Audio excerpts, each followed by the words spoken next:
wabarakatuh. Perkenalkan, nama saya Nur Aini dari Pendidikan Biologi 1. Di sini dalam video kali ini kita akan bahas mengenai tumbuhan monokotil dan juga tumbuhan dikotil. Adapun beberapa contoh yang akan kita bahas yaitu mengenai batang dikotil, batang monokotil, daun dikotil, daun monokotil, dan juga akar dikotil dan akar monokotil. Untuk mempermudahnya, saya mengambil dua contoh tanaman. Yang pertama yaitu tanaman petai Cina atau dengan nama ilmiah yang biasa dikenal dengan sebagai nama Leucaena leucocephala. Dan juga yang kedua, saya mengambil tanaman kenikir sulfur atau dalam bahasa Latinnya dikenal sebagai Cosmos sulphureus. Nah, untuk tanaman pertama yang akan kita bahas yaitu tanaman petai Cina. Tanaman petai Cina merupakan salah satu contoh dari tanaman dikotil atau tanaman berbiji yang berkeping dua.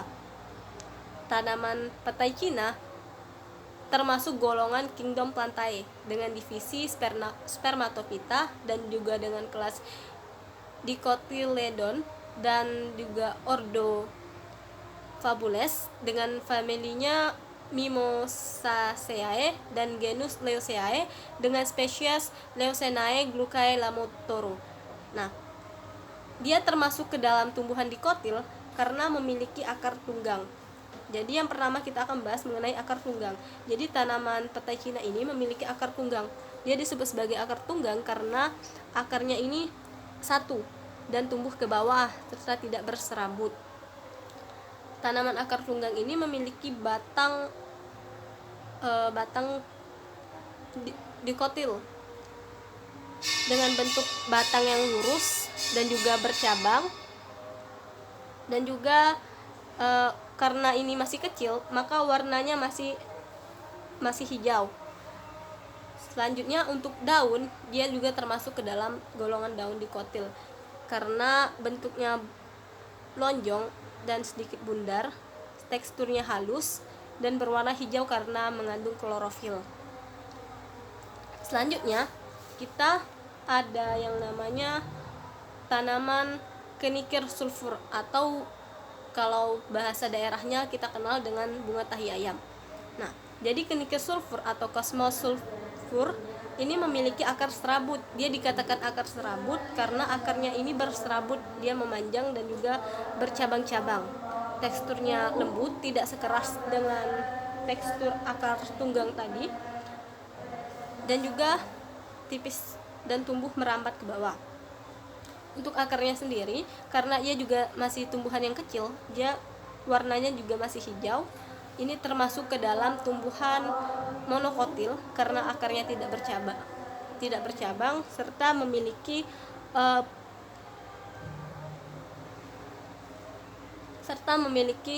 baku yang tampak jelas. Jadi antara bagiannya ini jelas terlihat, tidak seperti yang terletak pada batang dikotil di mana ianya lurus, teksturnya sedikit kasar dan tidak memiliki baku-baku yang pembatas yang jelas. Untuk daun dari monokotil ini juga merupakan daun dari tumbuhan monokotil ini termasuk daun menyirip dan juga memiliki tulang daun yang sejajar. Warnanya hijau karena mengandung klorofil. Dan ini contoh bunganya, bunga monokotil yang masih kuncup.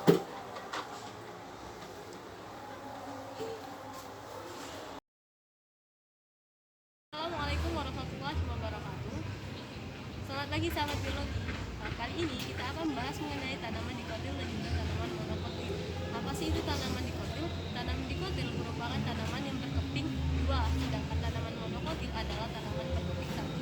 Nah, untuk contoh dari batang dari tanaman monokotil yaitu adalah, bisa teman-teman lihat di sini, ini namanya adalah pohon palem.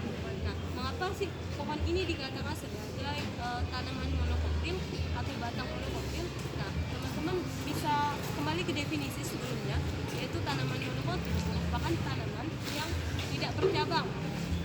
Batangnya itu tidak bercabang. Seperti teman-teman bisa lihat di sini, batangnya hanya satu, lurus dan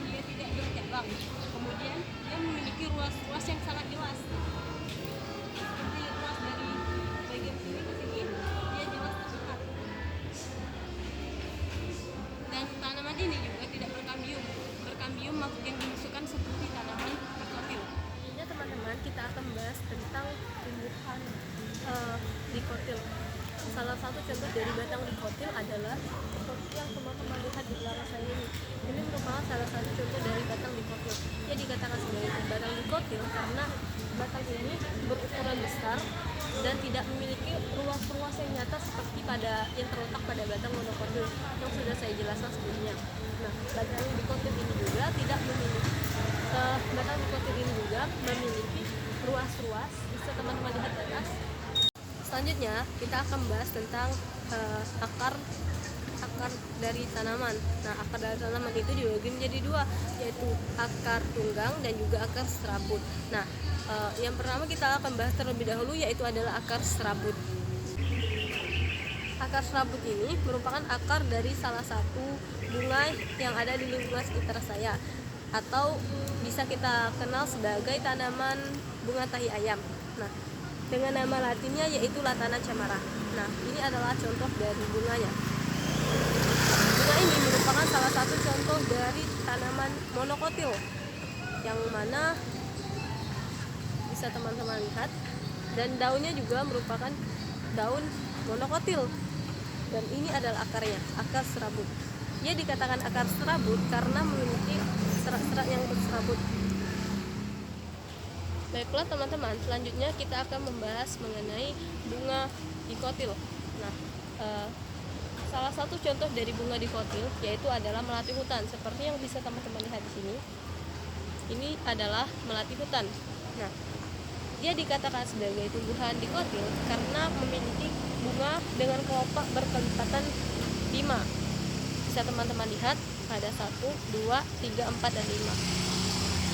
Selain itu, tanaman dikotil ini juga merupakan tanaman yang berkambium.